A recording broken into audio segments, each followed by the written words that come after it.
Avant toute utilisation d'un pulvérisateur, il y a quelques contrôles qui sont importants de faire. Le premier, ça va être le réglage de la vitesse de la prise de force. Cette prise de force doit tourner à 540 tours afin que les pulvés aient la vitesse d'air suffisante pour envoyer le produit dans le végétal. Les pulvérisateurs travaillent au travers d'un multiplicateur pour faire tourner la turbine. Si on a une faible variation dans la prise de force, cette variation est multipliée par le multiplicateur et donc c'est très important d'être très précis au niveau de ce régime de prise de force. Donc il va falloir vérifier ce régime soit si on a un tracteur moderne en regardant le tachymètre de prise de force, soit si on a un tracteur plus ancien en mesurant cette vitesse avec un tachymètre qui se prend au niveau de la prise de force. Ensuite, il va falloir mesurer la vitesse d'avancement que l'on obtient en fonction des boîtes de vitesse du tracteur. Cette vitesse doit être mesurée et pas prise avec le tachymètre du tracteur. Le tachymètre du tracteur est très souvent faux en fonction de la monte de pneus, de la pression, du terrain sur lequel on évolue. Donc il va falloir la vérifier. Il doit se situer aux alentours de 5 km/h. La première étape du réglage d'un pulvérisateur consiste à choisir le calibre de buse ou de pastille adapté en fonction du volume hectare que l'on souhaite appliquer, de la largeur de travail et de la vitesse d'avancement.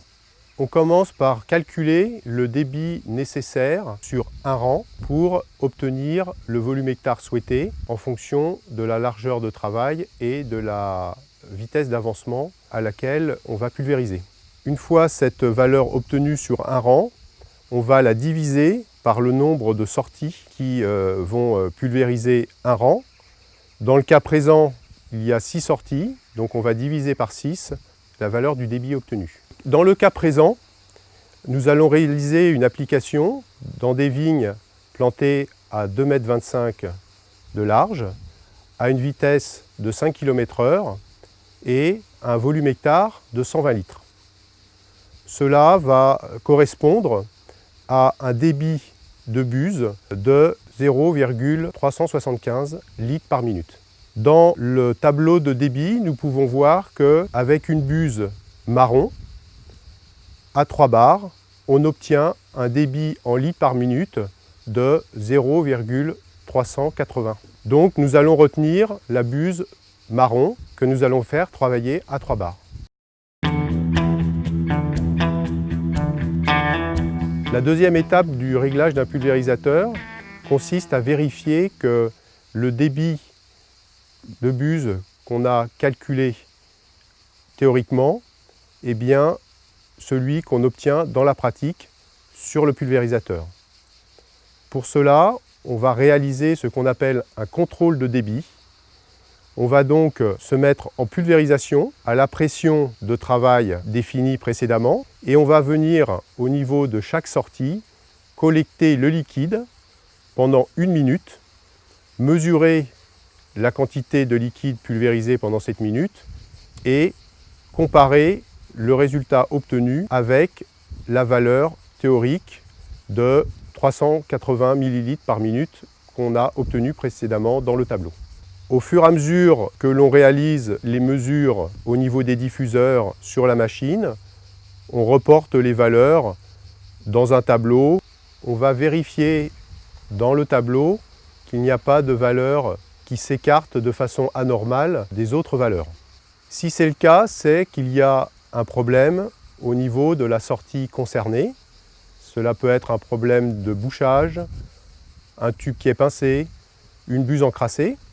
Il faut donc démonter le diffuseur, démonter la buse ou la pastille, la nettoyer ou éventuellement la remplacer. Après intervention sur la sortie qui posait problème, on doit bien entendu à nouveau vérifier son débit comme précédemment.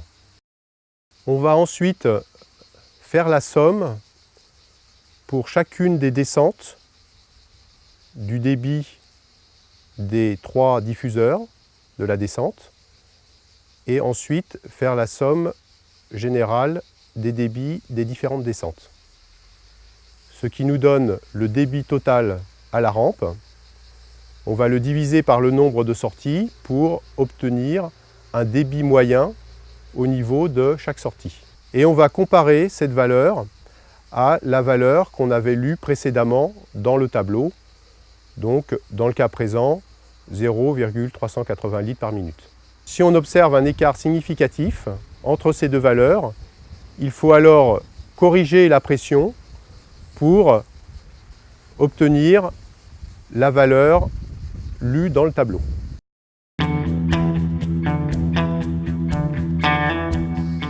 On procède par ce qu'on appelle rempotage. On vient positionner l'appareil sur une surface plane. On remplit la cuve jusqu'à ras-bord.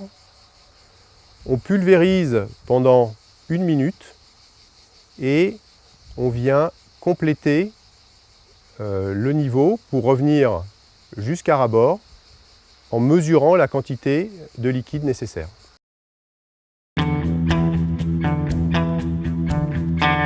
Il est bien sûr évident que tous les réglages du pulvérisateur en matière de contrôle de débit et de positionnement sur la végétation vont se faire avec de l'eau afin de ne pas mettre en danger l'opérateur qui va réaliser ces essais.